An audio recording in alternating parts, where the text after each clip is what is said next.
Hello and welcome to the Story Behind the Stories, your weekly look at the pages of the Neepawa Banner and Press. Thank you very much for taking a little bit of your time this week and spending it here with us on NAC TV.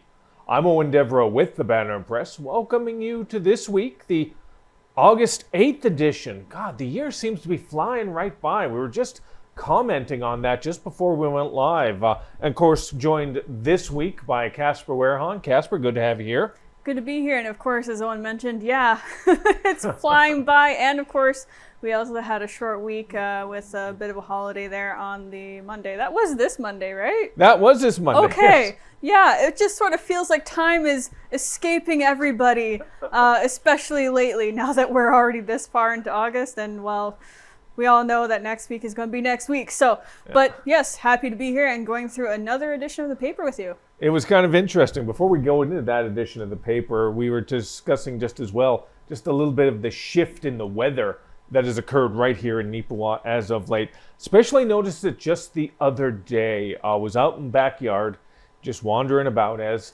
I do from time to time, and just noticed that some of the trees in the back, they were starting to lose their leaves already. And it was like it felt way too early for them to start shedding the leaves like that. But I guess we are sort of shifting into that time of the year, aren't we? Yeah, I suppose so. I mean, it really feels like we shouldn't be already, but I guess it is August. So at the same time, it's just like, yeah, I suppose that seems right, but I don't know. Yeah. It feels like we should still be in summer in a way, so. It should be the dog days of summer. That's what they say it is, the dog days of summer. But we're getting dogged out of our summer right now because we're already getting leaves on the ground. Actually, out in front of the Banner and Press building as well. The apartment complex is just right beside the Banner and Press building.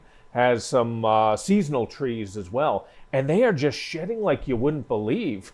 And it's just a little disconcerting to see all this stuff happening all of a sudden like that. That's why it's important to be able to enjoy the summer activities that are happening in and around Neepawa while you can.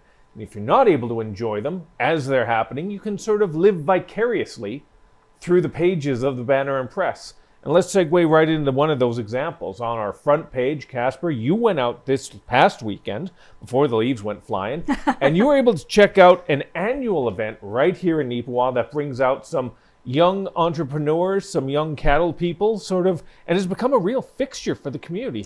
It really has, yeah. It's a pretty big event, I would say. Lots of people involved, of course, and actually a decent number of people there, at least for the portion that I was there. I'm sure there was a lot more throughout the day that I went, and of course the day following.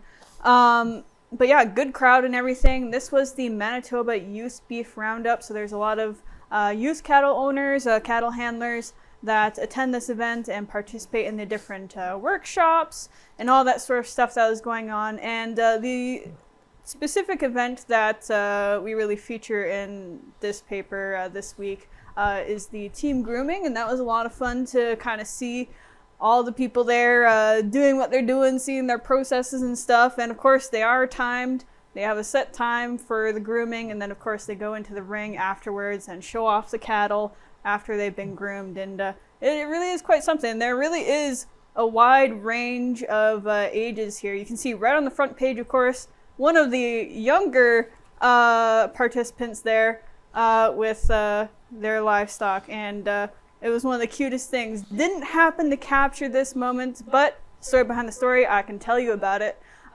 This particular individual, while out in the ring with this cow, I assume, could be a bull, I don't know. I'm assuming it's a cow. Everything is cows to me. It was so cute.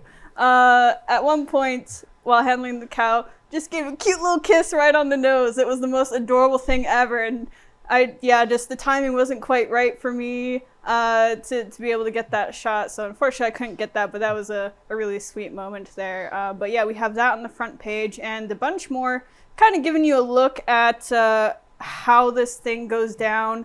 On page 2, we have a whole collage there, some additional grooming photos, of course, and some additional photos from inside the ring with them all handling their livestock. That's right. In each and every year, this is a major event that comes to Neepawa during the August in and around the August long weekend. A lot of cattle producers, their families, and their youngsters are coming out here to showcase what they've been able to do. And it's such a great exercise, I think, in terms of teaching responsibility to these younger people. I was not from a rural background per se. I was raised up north, and there's not many farms in northern Manitoba. So I didn't get the farm lifestyle at all, but these young people are getting it, and they're getting a taste of responsibility, of taking care of these young animals from when they were just calves, barely just born usually in some cases, developing them, growing them, maturing them, grooming them. It's so wonderful. And of course, if you've ever actually seen a well-groomed cow up close, it's like a really big dog sometimes. There's no other way to really describe it. But it's amazing to see these interactions. Even if you're not into the rural lifestyle, even if you're not into the farming/ranching perspective, it's still so intriguing to see the way they treat them, the way they care for them, and look after them like that. It is really worth it. Even if you go out for about 15, 20 minutes, just to catch the essence of it, I definitely say it's worth it. So if you weren't able to check it out this year, you can check it out in the pages of this week's paper, and hopefully you'll take a little bit of your time next year and be able to see it and support it for yourself. All right, let's shift gears a little bit. We're going to talk about another event we've showcased in the pages of the paper before. And if I remember correctly, we have done a little bit even last week as well with some advertising and some information on that, but we've elaborated on it this week. And it's Casper, you've got the perspective on the upcoming, or the Harvest Sun Music Festival. Yes, of course. Yes, we did do a little bit of a preview on this already, previous week, with some quotes, of course, from Nadia Cool. But just doing a bit of a refresher preview here this week, and sort of keeping it at the top of everyone's minds. But the Kelwood Harvest Sun Music Festival is going to be held August 15th to 17th. And it's a pretty decent, or I should say a pretty good occasion for them, because it is actually going to be their 20th anniversary of hosting this event. So that's pretty exciting for the committee. And of course, people have been supporting it throughout the years it's been put on. But, looking forward to inviting new people down there that maybe haven't gone yet and making some new memories. So there's a lot to look forward to, of course. We'll get into the schedule and all that, but there is details on that page 8.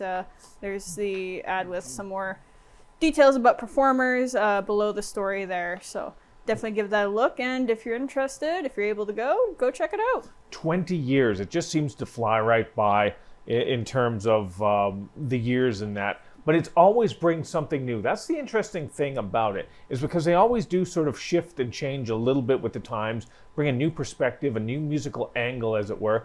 There's still the classics there. There's that certain rhythm that each and every one of these festivals have. Recently, we, of course, had Rock in the Fields in Minnedosa, just a little further down the road. That is wildly popular each and every year. A little further north, Dauphin Country Fest brings in masses of people. And even though this is on a smaller stage, figuratively and literally, it's still there's such a wonderful response to it each and every year, and you like to be able to see that. So if you haven't been before, I'd suggest you go check it out yourself, because in one way or another, you are going to be entertained by it. And also on that page, even though we're not going to go too in depth on it, we also have another celebration, Polonia celebrating its 140th birthday this upcoming week. So it's wonderful to be able to share these types of communities and their features and their events. So it really is, even though we're talking about it feels like it's getting into fall, there's still so much to do, isn't there? Yeah, there really is. Just lots of stuff going on still currently, and going into the coming weeks here. And it looks like this is going to be a really big event as well, the Polonia celebration. I do want to note real quick here as well, I should have phrased a certain sentence toward the start there a little differently, just to make it more clear. So just for clarification, if you're watching this right now, and if you've seen the story, or if you haven't seen the story, you're just listening to it right now. Just so you know, the Saturday event is at maximum capacity. No more people are being accepted for Saturday, but people are still welcome to come for Sunday. So if you want to go for a Sunday, you're all in the clear there. Go ahead, attend. They're going to have a mass there for everyone that's able to come out, and it should be good. They have an archbishop from, I think it was it Winnipeg? It might have been Winnipeg. I'd have to read again to be sure there. I'm a little rusty on that by this time, but yeah. That's all you need to know for that. And, well, it should be a grand time for everyone that's able to attend for either day. Yeah. And maybe it'll work out best for you in the grand scheme of things of weather. If you're watching this program on the Friday evening broadcast right here on NAC TV, you still got time to make your weekend plans, and you know how the weather's going to play out. There's chance of rain on Saturday right now, but Sunday it's supposed to clear out. It'll be relatively sunny for most of the day, according to the quote-unquote professional weatherman. So hopefully you'll be able to see it for yourself and be able to enjoy it with some nice, pleasant weather. So if you have a chance, head on out to either Harvest Sun or to Polonia or anything along those lines, because it's always worth your while. All right. We've had a little bit of fun. We've talked a little bit about some of the activities that have been going on as of late that are a little more festive. This next event, this next meeting, this next activity was most definitely not festive. There were for the most part, there were no smiling faces in the hall as this was going on. And I am referring to, there was a meeting in Clear Lake recently, an update and some information regarding the Clear Lake restrictions when it comes to motorized vehicles. If you are unfamiliar with the background, because of the development of what are called zebra mussels, essentially they're an invasive sort of species that gets into the water and just pretty much take over. There's sort of like a variation of barnacles, perhaps. Maybe I'm oversimplifying. Maybe I just don't know what the heck I'm talking about. It could be either, and most likely both. But it's one of those things that has become so big in the lake that Parks Canada and the federal government had to put a restriction on there. No motorized vehicles whatsoever are able to operate in the lake. And, in my opinion, rightfully so, a lot of local cottage owners and businesses are not happy about that decision. It's something that's been going on for the last few years. And earlier this spring, they had announced, okay, we're going to remove that restriction. You can have motorized vehicles out on there. And then out of nowhere, they sort of did a complete and utter 180. They flipped the script and said, no, on second thought, we're not going to do it. And they did it a day or so before everything opened up. So, as you can expect, people are kind of, let's say, upset.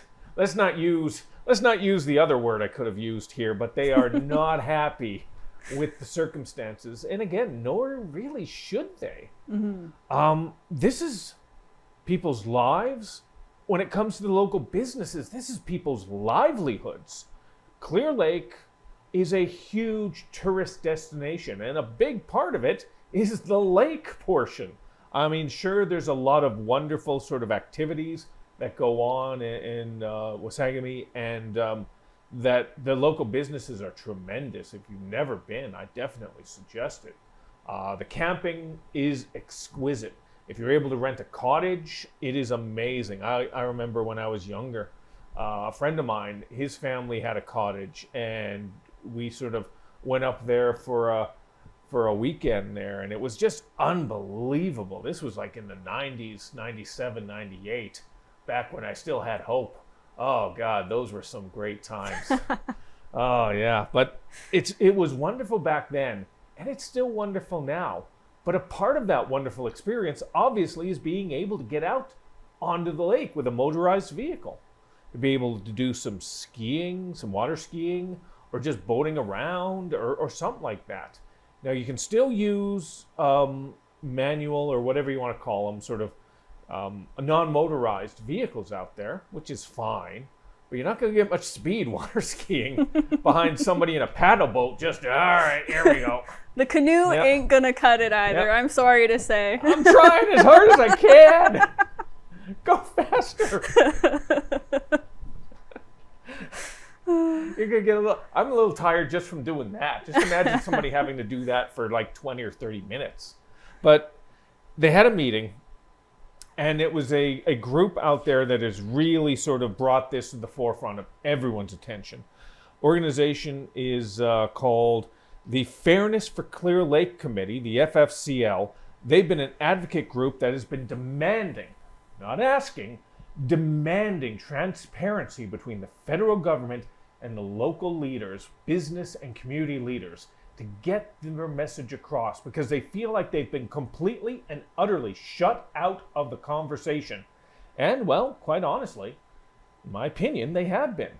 You can't come in and say you're going to open things up, get everyone's hopes up, and then all of a sudden, a day or so before, just lock it down. No discussion, no sort of back and forth on that. This is what it is. You're going to conform to it. And expect everybody just to roll over and say, thank you very much. So there were over 600 people that gathered at the Clear Lake Dance Hall on the 29th of July. This meeting that was put together by the local committee, and they brought in an independent arbitrator and researcher to find out what the situation was with the zebra mussels. Part of the argument was that if you have the boats out there, it is going to more easily spread the zebra mussels to other parts of the lake. As of last year, they were sort of diagnosed in one specific region or area of the lake. But with this independent arbitrator and researcher, they've done the research, they've gone in there, they've looked around, they're getting everywhere. Even though there have been no motorized vehicles in there for several years, they're still spreading. So that argument holds no merit whatsoever. And it's unfortunate that they had to go about it their own selves, put up their own money to bring somebody in to get this done and to get this seen and to get this public. So even though this is not in our immediate area, it's not like I can go outside, go 3 blocks over and go swim in the lake. It's a distance away from Neepawa, but we still like to be a regional newspaper and cover these types of things that do impact people that live in Neepawa but maybe have a cabin out in Clear Lake or Minnedosa or St. Rose or anything like that, because these are things of interest that maybe sort of will have an impact on them in some other capacity. It's too late for this year. As we were talking about, we're in August. It's not happening. There's no momentum, no movement seems to be going on right now. So it's unfortunate for them, but I do hope that they will see some favorable action in the future to maybe open things up again. But, you know government, Casper, sort of municipalities on all levels. They move at their own pace. Yeah. They move as fast as the zebra mussel, apparently. Yeah. Curious how fast they actually move, though, to be honest. But, I mean, I definitely understand the frustration on this. And, to a degree, the hesitancy from Parks Canada, I believe it was. Yeah, Parks Canada is understandable because, again, as it was touched upon when Owen was talking there, zebra mussels are really hard to deal with. All it takes really is just a little bit, and then boom, the population explodes. They're really hard to deal with, virtually impossible to get rid of once they've taken hold in a location. And so, you have concerns for keeping it, if you can't get rid of it at that location, at least containing it and not spreading it to other locations, other provinces, et cetera, et cetera. And, it affects the surrounding area as well around the lake. It doesn't just affect the water. If I remember correctly, when the shells start kind of building up on the shoreline, if I remember correctly, those shells are actually kind of pretty sharp. They are, yes. It's really unpleasant. So, concerns for how it would affect the beach and all that. But again, as mentioned, they do spread by themselves without motorized vehicles on there. That's just kind of how they work. And so those concerns aside, it doesn't give an excuse for, in my observations, the lack of communication there. The communication was very poor between Parks Canada and all the people who have been kind of sitting and waiting and hoping for something to be able to happen, especially the business owners and all that, Clear Lake is their livelihood, as Owen mentioned. So I really hope that something gets worked out, some sort of compromise, something that is kind of, agreeable to each party involved and, keeps the impact of these really difficult invasive species to minimum. If you want to find out a little bit more, always remember you can pick up a copy of this week's edition of the Banner and Press. You're going to be able to find that on page 7 of our 16-page paper this week. Color page as well. You can see the picture. That was an image courtesy of Dan Mazur's office, the Member of Parliament for the region. He has some perspective in the story as well on what's going on with this. And so if you'd like to learn a little bit more, you can check it out. You can find a physical copy of the Banner and Press, always remember, in 30 different communities throughout the region. If you're not able to find a physical version of it, always remember, you can go online, you can find it at neepawabanner.com. All right, before we wrap up, we got one or two little sports-related things we're going to get into real quick. If you've been a consistent reader of the newspaper or viewer of the story behind the story, you've heard the words and you've heard the names Dax Turner and Lord Embo before. They are young Neepawa-based athletes in track and field that have done extraordinary things, both on a high school level, a university level, and a national level. They have now turned it into an international level, as both recently competed for Canada at the World University Games. It was wonderful to be able to share the experience with you in this week's paper. We were able to get the results, a little bit of information on that. Not going to give it too much away. That's why you got to get a copy of the paper and see it for yourselves. But they really did a tremendous job of representing not only themselves, well, not only Neepawa and not only Canada, but more importantly, I believe themselves. They represented themselves on an international stage very well. They should be very pleased with their accomplishments. And quite honestly, we as a community as well should be very pleased and proud of their accomplishments. What they were able to do at the World University Games is so impressive, and I'm so happy to be able to share that information with you in this week's newspaper. Anything you want to throw in there, Casper? Not too much. I think you've said everything pretty well already, but these are two individuals that we've followed for a while now throughout the years of the paper, and it's always really exciting, I think, for the community as a whole to see how they're doing in these new chapters of their lives and their sports careers. And just kudos to them for putting in all their best efforts and giving it their all and doing as well as they have and going to this very prestigious stage to be able to compete. That's right. As well, on a slightly different level, of course, obviously, but still something to be very proud of. We all got another story in this week's paper. A trio of Neepawa-based baseball players were part of the regional team that went to provincials and won provincials for Tier 2 baseball.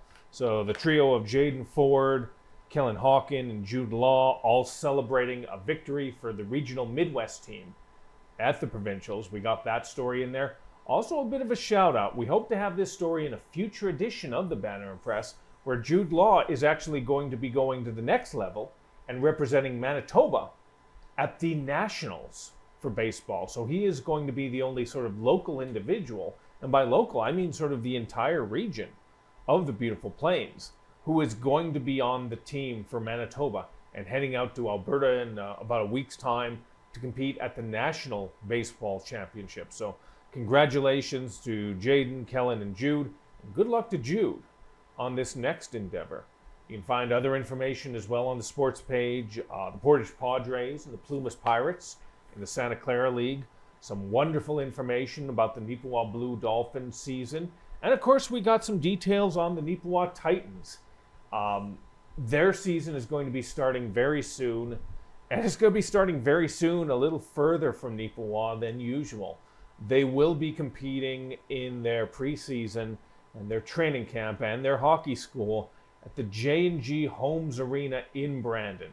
We explain why that is a circumstance that they are currently dealing with and how they are dealing with that circumstance under the best circumstances that they can in terms of that. So if you're actually a viewer or a reader of the Banner and Press or a viewer of NAC TV, check out the schedule for J&G Homes Arena. Maybe you'll want to check out some Junior A hockey. You know, with all due respect to the Brandon Wheat Kings, that's a great level of hockey, don't get me wrong. But, you know, check out a little bit of Junior A every once in a while, and you might be pleasantly surprised with just how good a level of hockey that actually is. There's so many other things we could talk about. We've got pictures of the Threshermen's reunion that Joshua Jackson was able to cover for us in a recent edition. We've also got a little bit of a preview of Minnedosa Fun Fest. That's going to be happening next weekend, and I'm sure that's a big event for everybody over there. That should be a lot of fun. And a story from Ken Waddell on an individual who was inducted into the Canadian Sheep Breeders Association Hall of Fame with some local roots right here in the area. So there's so much to talk about, Casper. We barely even scratched the surface, honestly. We really did, yeah. So that's why you definitely have to pick up a hard copy of the paper and check everything out, because there's only so much that we can fit in 30 minutes. Let's be honest. It's impossible to go through the whole paper. That's right. That's why it's always important. If you're able to pick up a copy in one of the 30 different locations throughout Western Manitoba, we appreciate it. Or check it out on neepawabanner.com. And if you have any story ideas or suggestions, always remember 476-3401 or news@neepawabanner.com. That pretty much wraps it up for this week. So Casper, thank you as always. Always appreciate it. Yeah, thank you again for having me here. And thank you, of course, to the audience as well. Yes, thank you. We're not here unless you're here. So until next time, thank you, and we'll see you again next week on The Story Behind the Stories.